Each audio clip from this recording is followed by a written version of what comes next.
नमस्कार, चंडीगढ़ से आपका स्वागत है। मैं हूं आरजू। आइए सबसे पहले नजर डालते हैं कुछ अहम खबरों पर। प्रधानमंत्री नरेंद्र मोदी कल सुबह 11 बजे वीडियो कॉन्फ्रेंस के माध्यम से भारतीय अंतरिक्ष संघ का करेंगे शुभारंभ।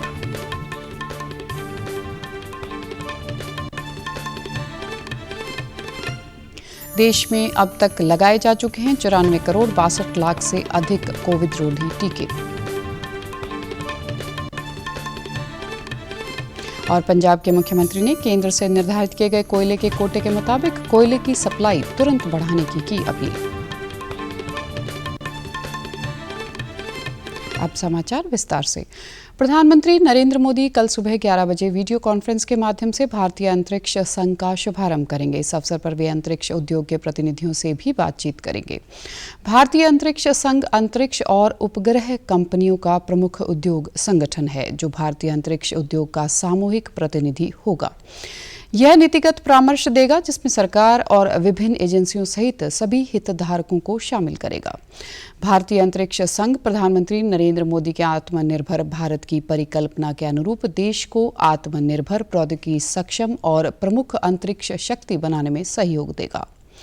10 संघ में अंतरिक्ष और उपग्रह क्षेत्र की शीर्ष वैश्विक और घरेलू कंपनियां शामिल हैं। स्वास्थ्य मंत्री मनसुख मांडविया ने सभी राज्यों से अगले कुछ दिनों में टीकाकरण में तेजी लाने को कहा है, ताकि 100 करोड़ टीकाकरण के लक्ष्य को प्राप्त किया जा सके।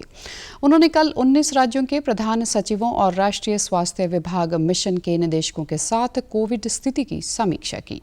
मांडविया ने बताया कि विभिन्न राज्यों के पास 8 करोड़ से भी ज्यादा टीके उपलब्ध हैं। देश में अब तक 94 करोड़ 62 लाख से अधिक कोविड रोधी टीके लगाए जा चुके हैं। इनमें 68 करोड़ से अधिक पहली डोज और 26 करोड़ 62 लाख से अधिक दूसरी डोज शामिल है। केंद्रीय स्वास्थ्य मंत्रालय ने बताया कि कल 60 लाख से अधिक टीके लगाए गए। चंडीगढ़ में भी विभिन्न स्थानों पर टीकाकरण निर्विघ्न चल रहा है। कल कोविड-19 के बचाव के लिए 6112 टीके लगाए गए। टीके लगवाने वालों ने टीके को बीमारी को रोकने के लिए लाभकारी बताया है। आज मेरी सेकंड डोज लगी है। सरकार ने बहुत अच्छा ये कोविड का प्रोग्राम चलाया है। मैं आशा करता हूं कि देशवासियों से जिसने भी डोज नहीं लगवाई वो आके प्लीज़ डोज लगवाएं, जिससे हमारी बीमारी से छुटकारा पाए। अब तक चंडीगढ़ में 13,96,880 टीके लगाए गए हैं। देश की आबादी के सर्वाधिक संवेदनशील समूहों को कोरोना संक्रमण से बचाने के लिए चलाए जा रहे व्यापक टीकाकरण अभियान की उच्च स्तर पर नियमित रूप से समीक्षा और निगरानी की जा रही है।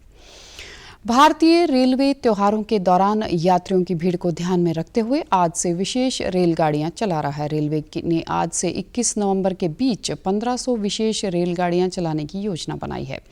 आमतौर पर त्योहारों के दौरान रेलवे लगभग 5000 विशेष ट्रेन चलाता है। हालांकि कोरोना महामारी के कारण रेलगाड़ियों के परिचालन के साथ साथ उनकी मांग पर भी असर पड़ा है।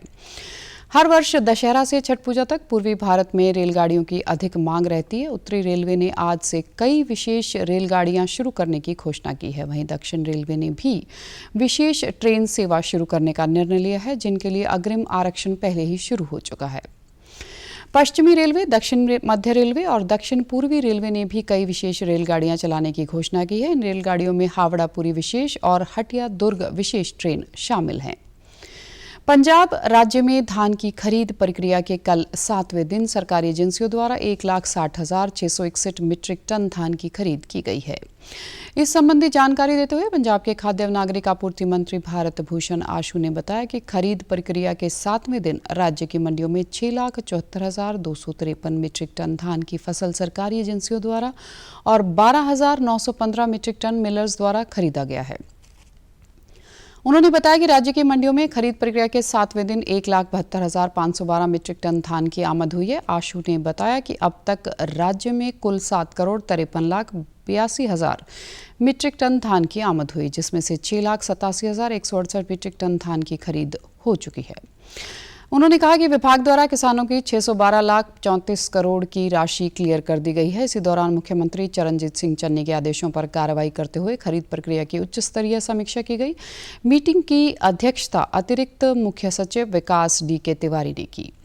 राज्य में धान की जिलावार आमद का जायजा लेते हुए तिवारी ने खरीद एजेंसियों के मैनेजिंग डायरेक्टरों को बाकायदा तौर पर जिलों का दौरा करने और जमीनी स्थिति का जायजा लेने के लिए आदेश दिए। मंडी बोर्ड के सचिव रवि भगत ने तरनतारन, अमृतसर और गुरदासपुर जिलों में खरीद की रफ्तार संबंधी अपना फीडबैक साझा करते हुए कहा कि फसल की आमद बढ़ रही है और खरीद भी तेजी से चल रही है। अब तक जिलों में सिर्फ 4% धान की आमद हुई है और न्यूनतम समर्थन मूल्य के 240 करोड़ रुपए से अधिक की अदायगी किसानों के खातों में डाल दी गई है।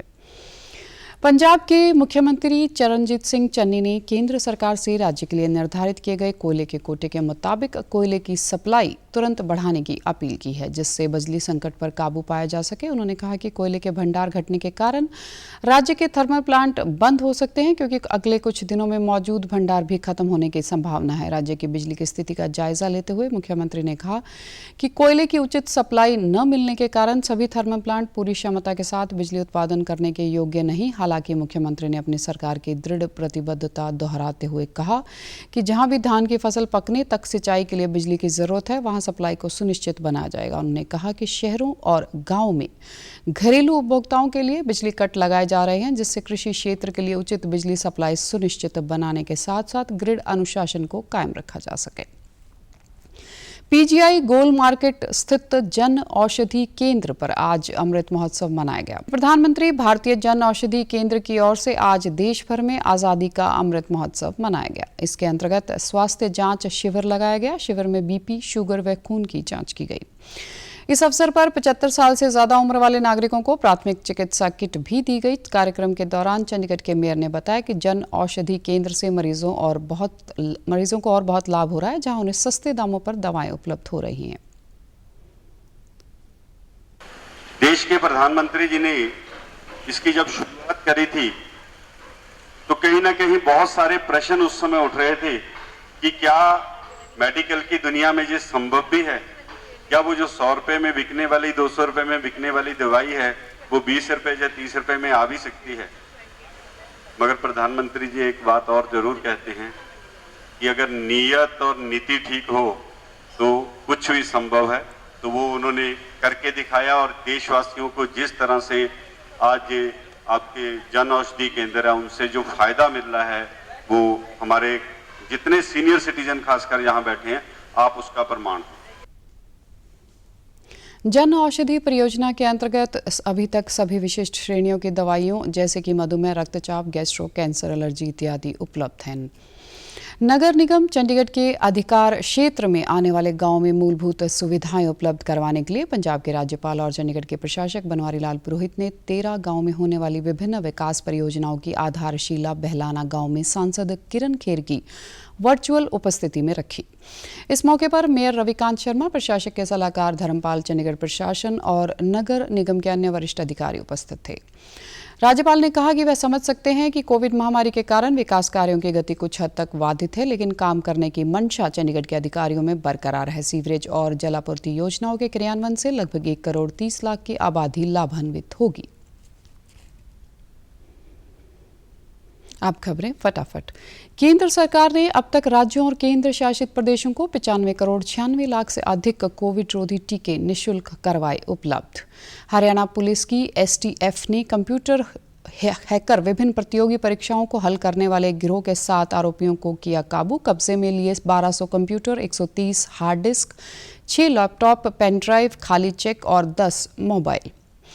रेलवे ने पहली बार दक्षिण मध्य रेलवे मार्ग पर 2 लंबी मालगाड़ियां त्रिशूल और गरुड़ सफलतापूर्वक चलाई। नवरात्रि के तीसरे दिन माता मनसा देवी शक्तिपीठ पर श्रद्धालुओं की धूम।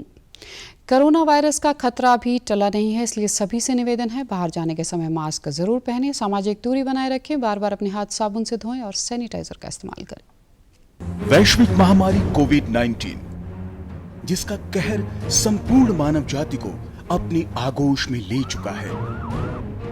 कोरोना संक्रमण से बचाव के लिए मास्क पहनने के साथ ही जरूरी है मास्क को सही तरीके से पहनना, बहुत से लोग मास्क से नाक और मुंह को सही तरीके से नहीं ढकते हैं, जिससे संक्रमण का खतरा बना रहता है। बिना मास्क या फेस कवर के घर से बाहर निकलने की अभी कल्पना करना भी सही नहीं है।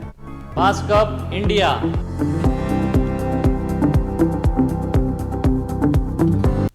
और आप हमारे समाचार YouTube channel DD news Chandigarh, Facebook DD news Chandigarh और Twitter handle DD news CST पर भी देख सकते हैं। इसी के साथ चंडीगढ़ से समाचारों का सिलसिला समाप्त होता है। अब मैं स्टूडियो से बाहर जा रही हूँ तो मैं अपना मास्क पहन रही हूँ। आप भी घर से बाहर निकलें तो अपना मास्क ज़रूर पहनें। नमस्कार।